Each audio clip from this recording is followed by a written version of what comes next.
নমস্কার। গল্পের ঝুলিতে সকল শ্রোতা বন্ধুদের স্বাগত জানাই।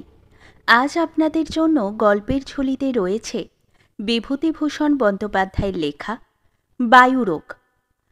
গল্পটি ভালো লাগলে একটা লাইক এবং কমেন্ট করে জানানোর অনুরোধ রইল। আর চ্যানেলে নতুন হয়ে থাকলে আরও গল্প শোনার জন্য চ্যানেলটি সাবস্ক্রাইব করতে কিন্তু ভুলবেন না। তাহলে চলুন শুনে নেওয়া যাক আজকের গল্প। হাঁসখালি থেকে গোয়ারি কৃষ্ণনগর পর্যন্ত যে রাস্তা চলে গিয়েছে, ওই রাস্তা বেয়ে যাচ্ছিলুম আমার এক আত্মীয়ের বাড়ি। বগুলা স্টেশনে নেমে সোজা পাকা রাস্তা। দুপুরের পর একাই হেঁটে চলেছি। পথে বড় একটা লোকজন নেই। বৃষ্টির দিন, আকাশ মেঘান্ধকার, জোলো হাওয়া বইছে।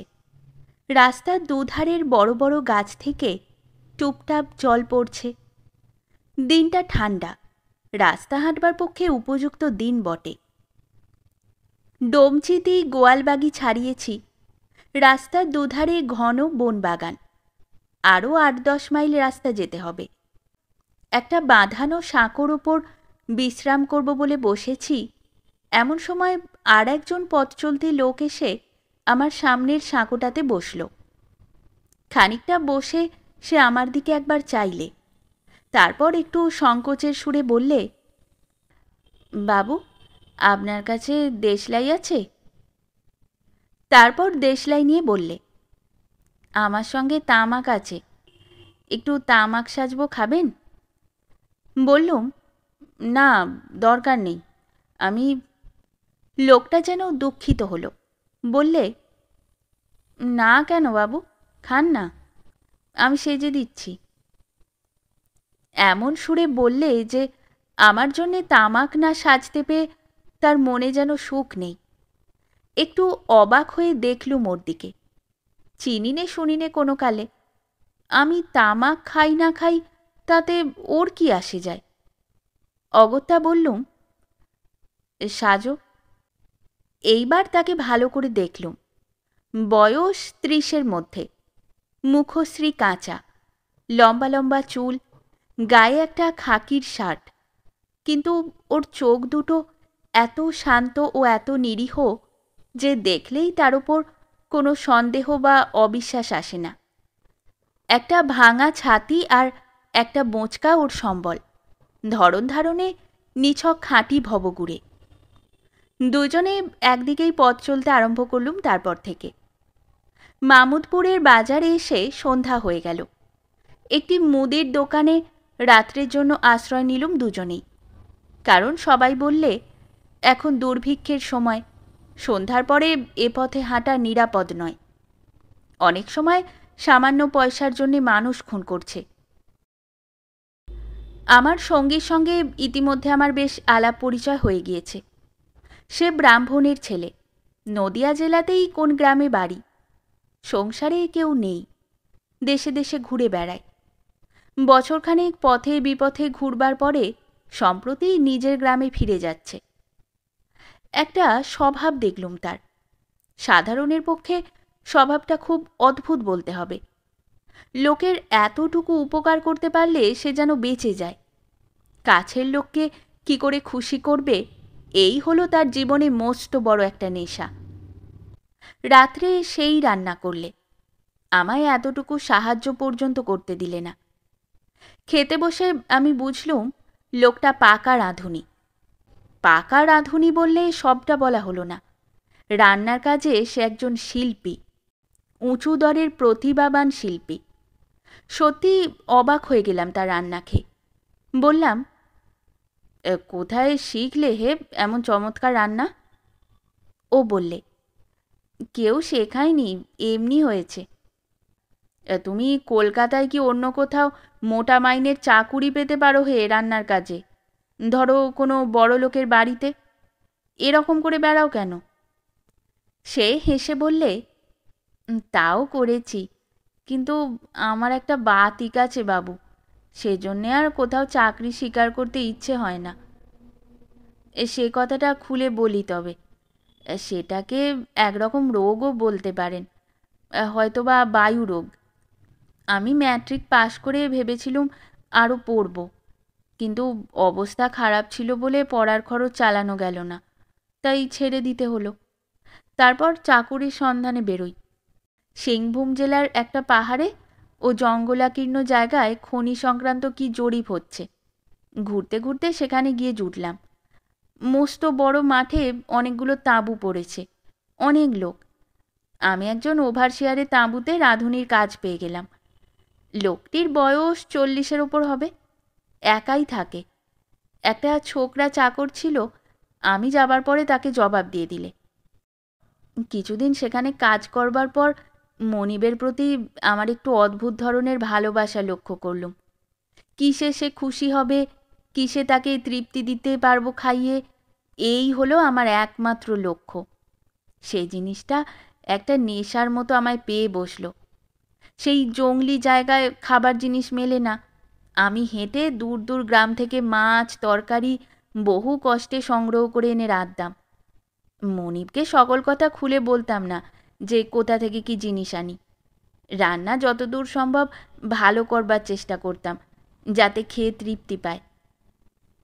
লোকটা যে ভালো লোক ছিল তা নয়, মাইনে বাকি ফেলতে লাগলো, বাজারের পয়সা চুরি করি এমন সন্দেহও মাঝে মাঝে করত। আমি সেসব গায়ে মাখিনি কোনো দিন। 4 মাস এইভাবে কাটলো। এই 4 মাসে আমার অন্য কোনো ধ্যান জ্ঞান ছিল না। কেবল কি করে মনিবকে ঠিক সময় দুটি খেতে দেব আর ভালো খেতে দেব। কী রকম দু একটা উদাহরণ দিই।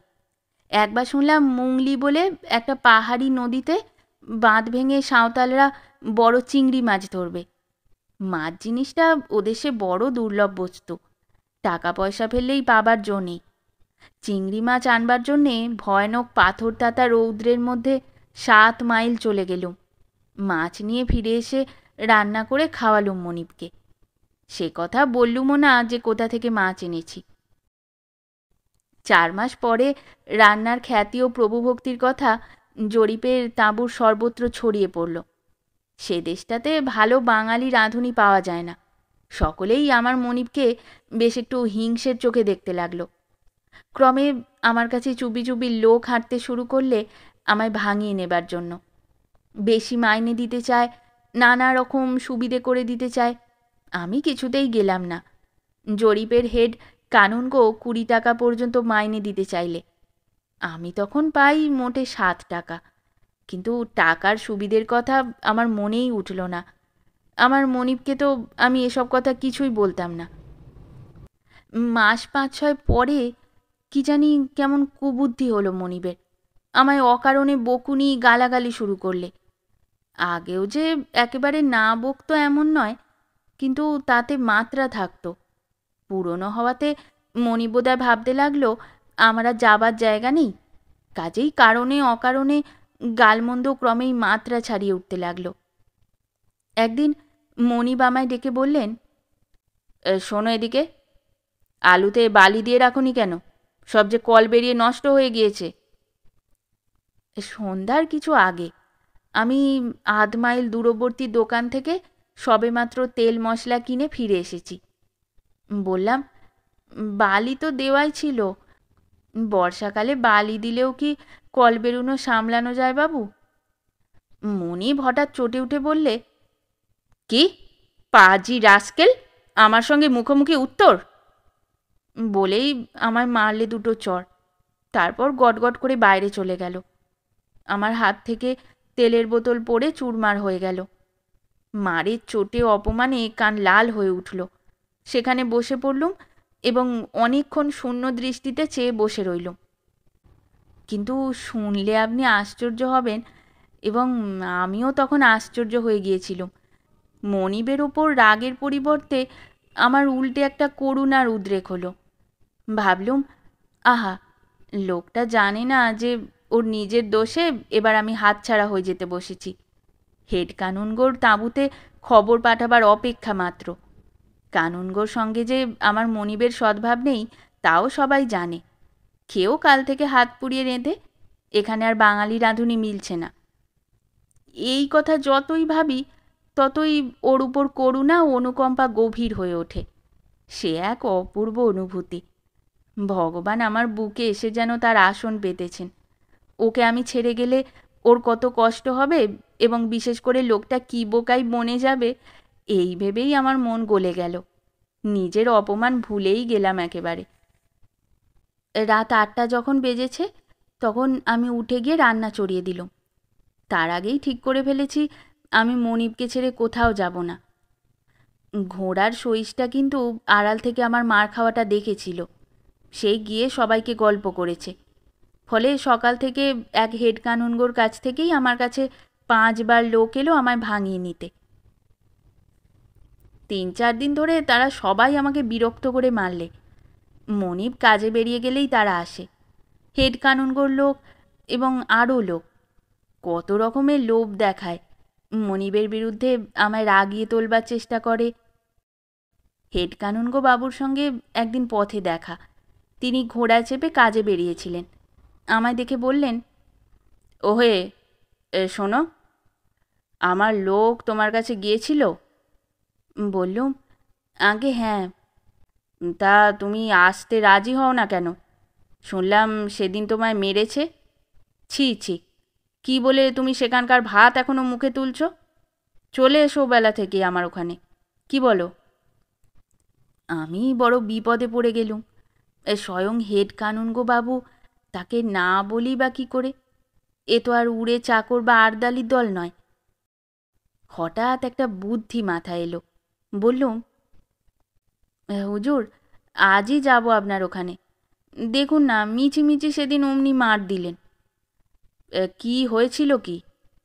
কিছু না, ওর সোনার বোতামের সেটটা আমি মেঝেতে কুড়িয়ে পাই, পেয়ে নিজের বাক্সে তুলে রাখি।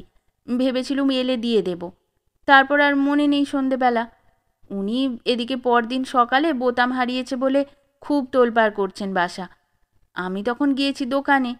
সে সময় উনি আমার তোরঙ্গটা খুঁজে বোতাম দেখতে পেয়েছেন সেখানে। তাই আমি দোকান থেকে আসতেই বললেন, রাস্কেল, তুই চুরি করে রেখেছিলি বোতাম তোর বাক্সে। এই বলেই মার। কিন্তু হুজুর, বাস্তবিক আমি চুরির মতলবে। কানুনগোর মুখের ভাবে ক্রমশ পরিবর্তন হতে লাগলো। ঘুঘু লোক, বেশ বুঝলেন আমি চুরির মতলবেই সোনার বোতাম তোরঙ্গে রেখেছিলুম। এমন লোককে কে বাসায় স্থান দেবে? তিনি হুঁ হাঁ তা বটে বলতে বলতে সরে পড়লেন। চতুর্দিকে রাষ্ট্র হয়ে গেল 2-1 দিনের মধ্যেই যে আমি মনিবের সোনার বোতাম লুকিয়ে রেখেছিলুম। তাই ধরা পড়াতে মার খেয়েছি। আর আমায় কেউ ভাঙচি দিতে আসে না। জেনে শুনে চোরকে কে কাছে রাখতে চায়? মনিব একদিন আমায় বললে, এ কি শুনছি, তুমি কানুনগো বাবুর কাছে বলেছ সোনার বোতাম লুকিয়ে রেখেছিলে বলে তোমায় মেরেছিলুম সেদিন। কেন এ কথা বললে? বললুম সব কথা খুলে। ওরা ভাঙচি দিতে আসে, বিরক্ত করে সর্বদা। না বলে উপায় কি? ও কথা না বললে কি আমার নিস্তার ছিল? মনিব বললে, তুমি অদ্ভুত লোক। এমন লোক আমি কখনো দেখিনি। আমায় ছেড়ে যেতে হবে বলে নিজের নামে নিজেই একটা মিথ্যে অপবাদ রটালে। এ তো নিজের ভাই করে না, ছেলে করে না। তুমি রাঁধুনির কাজ করো না। সাধারণ লোক নও তুমি। তোমাকে রাঁধুনি করে রেখে দিলে আমার অপরাধ হবে। তিনি যদিও সবাইকে বলে বেড়ালেন বোতাম চুরির কথা সর্বৈব মিথ্যে, কিন্তু সে কথা কেউ বিশ্বাস করলে না। মনিবকে কত বোঝালুম, ছেড়ে যেতে চাইলুম না। তিনি হাত জোর করে মাপ চাইলেন। বললেন, আমায় অপরাধী করো না। তুমি আমার রাঁধুনির কাজ করবার লোক নও। যা হয়ে গিয়েছে তার চারা নেই। আর আমি সজ্ঞানে জেনে শুনে তোমায় দিয়ে চাকরের কাজ করাতে পারবো না। সেখানে চাকরি তো গেলই, যদিও এদিকে মনিব সবাইকে বলে বেড়ালেন বোতাম চুরির কথা মিথ্যে। কেউ সে কথা বিশ্বাস করলে না। সবাই ভাবলে চুরির জন্যে আমার চাকরি গেল। আসবার সময় মনিব তার ঘড়ি চেন আর 50টি টাকা দিয়েছিলেন। এই দেখুন সেই ঘড়ি চেন। কিন্তু সেই থেকে মনে কেমন একটা কষ্ট হলো। পথে পথে বেড়াই, আর কারো বাড়ি রাঁধুনির চাকরি নিইনি, নেবও না। শেষ হলো আমাদের আজকের গল্প। গল্প পাঠে এবং বিভিন্ন চরিত্রে আমি তৃষিতা। গল্পটি ভালো লাগলে লাইক এবং শেয়ার করে দেবেন, আর চ্যানেলে নতুন হয়ে থাকলে আরও গল্প শোনার জন্য চ্যানেলটি সাবস্ক্রাইব করতে কিন্তু ভুলবেন না। খুব তাড়াতাড়ি নতুন একটি গল্প নিয়ে ফিরে আসব। সকলে ভালো থাকুন, শুনতে থাকুন গল্পের ঝুলি।